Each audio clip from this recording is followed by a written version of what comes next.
I'm just looking at some of our fellow passengers. Two way up at the top. The mist is rising just a bit, and then two, and then one coming this way. We're just very inquisitive and moving around, and it's just it's wonderful to have made this walk up. Is this likely to erupt anytime soon? Is it on some sort of schedule? I guess you never know.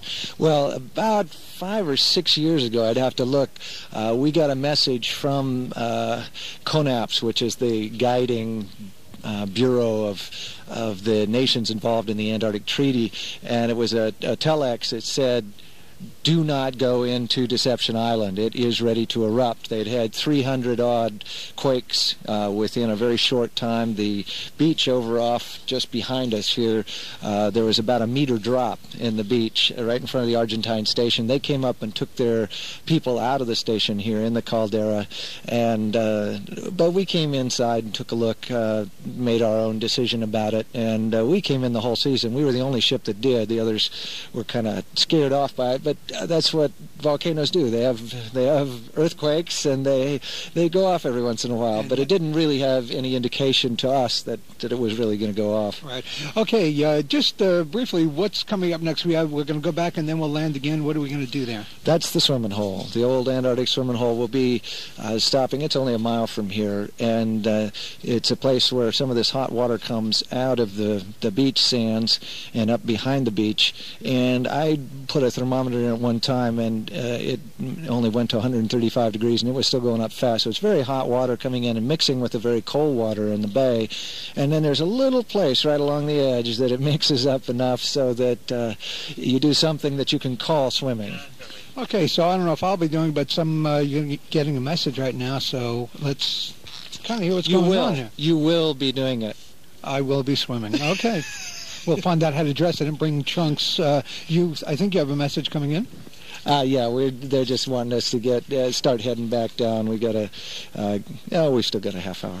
Okay, Larry, this takes care of your commitment on the other end. We've already, unless we have some questions afterwards, we have covered the next landing as well.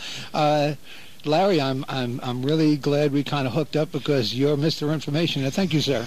Anytime at all.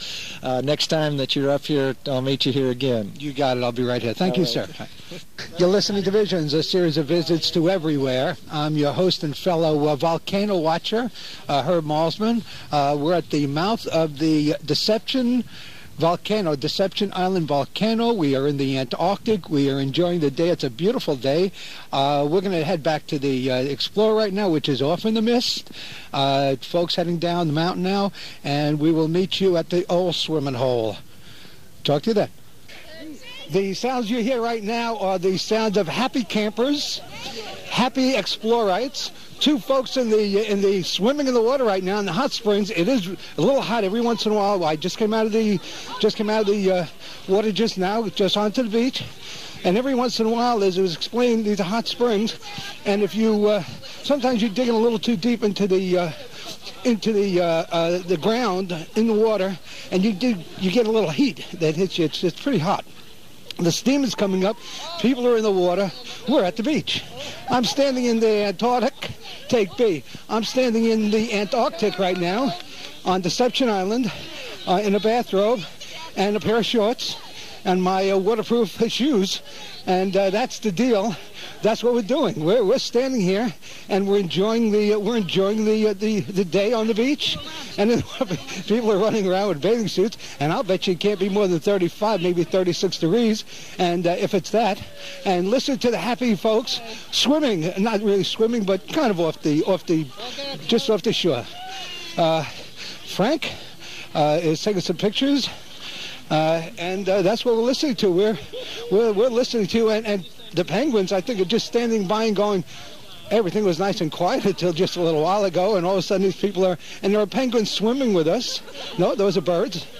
And other folks are on the Explorer watching us. And so that's what we've done. We've swum, and it's been it's about 5:15 in the evening. It is Monday, the 14th of November, 1994, and I went swimming in the Antarctic, and that's the deal over here. We're going to head back to the Explorer. Here, once again, are the sound of happy swimmers running in and out of the water. Okay, so that's the final landing of the day. Again, 14th of November, 1994. We'll see you back for a recap, and then we'll see what's in store for us tomorrow, the 15th of November. You're listening to Visions, a series of visits to almost every swimming hole in the world. I'm your host and fellow aquanaut, Herb Malsman. Thanks, Herb. We're back on November 15th, 1994. We are queuing up right now at the boat deck. We're about to take our first steps, actually, on the Antarctic continent. We've been in the Shetland Islands heading to the Antarctic. We are actually going to take our first steps on the continent. Scheduled today is a Zodiac trip to take a look, a sightseeing tour, and then we're going to visit Wally Herbert's hut. We're in Charlotte Bay. And you can hear the queuing up right now. Great anticipation, big day. We will join you at our next event. You're listening to Visions, a series of visits to almost everywhere, and we are about to set foot, myself anyway, for the first time on Antarctica. And before we do so, we are going to get a little history lesson from one of the great Arctic historians, I guess, Wally Herbert. Good morning or good afternoon, depending when you folks are listening to this, or perhaps good evening, Mr. Herbert. A little bit of your background, then we'll move ahead. Well, I was born in York in England, and after a few days I was taken to London, and a few weeks longer I was in Egypt, and I lived there until I was 5, and then at the age of 5 I was moved down to South Africa. This was during the war. Didn't come back to England until I was 13, and in that time I didn't go to school either. I didn't have a proper schooling. I just was taught privately on a ranch in the Drakensberg Mountains by an old retired school teacher, and so she was very good at geography and English and history. She didn't know anything at all about maths or science, so I was no good at any of these things. So I came back to England at the age of 13 with absolutely no comprehension of these other subjects. So I then worked very hard for a few years to get my qualifications to go to university, and succeeded, but by that time I was so exhausted I decided I didn't want to go to the university after all. I went into the army. So I signed up in the army for 22 years in the army, and the army was so pleased to have someone sign up for that length of time that they gave me all kinds of education. You see, I went to school for a year and a half, and they taught me how to make maps, and they taught me how to navigate. Then I went out to Egypt and worked in the Sahara for a little while making maps. So by the time I was 20, I was a map maker, qualified map maker. And then I managed to get out of the army, to my surprise as much as everybody else's, and to the total disgust of the army themselves, because they spent so much money on educating me. And then I hitchhiked back to England from Egypt. And then when I was driving to work one day in England, in a bus, and it was absolutely pelting down with rain, and everyone was soaking wet, and horrible smell of steamy wetness, you know. And off the top of the rack where you put your luggage, there was a newspaper. It fell into my lap. There was a Daily Telegraph, and I remember it was already open at the page where they have advertisements for jobs. And my eye fell on a little job called, a little tiny notice saying, Expedition to Antarctica. And it was saying that they needed surveyors for 3 years. So I thought this was brilliant.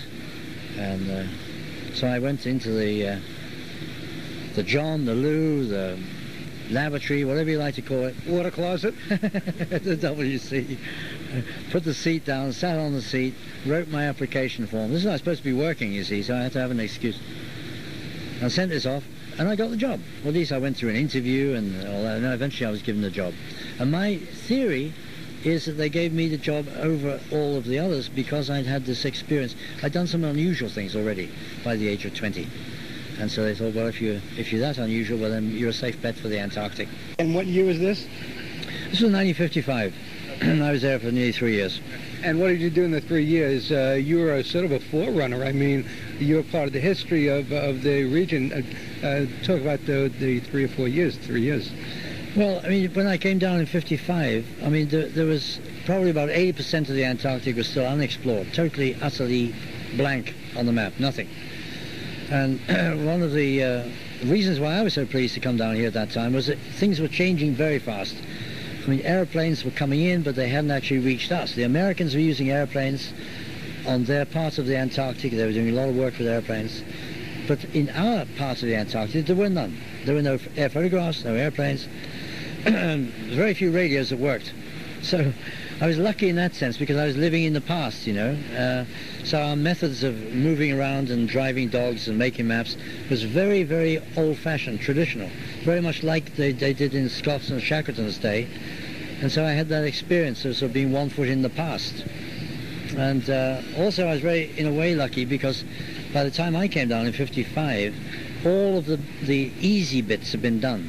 The only bits that were left undone were the difficult bits, and they're always the most interesting. So I was left with the most difficult bit to do, which was the plateau of the peninsula of the Antarctic, which was very difficult to get up and even more difficult to get off. Some of the highlights of that period, now that we've spoken about what you were doing, what are some of the highlights, the discoveries for you at that point?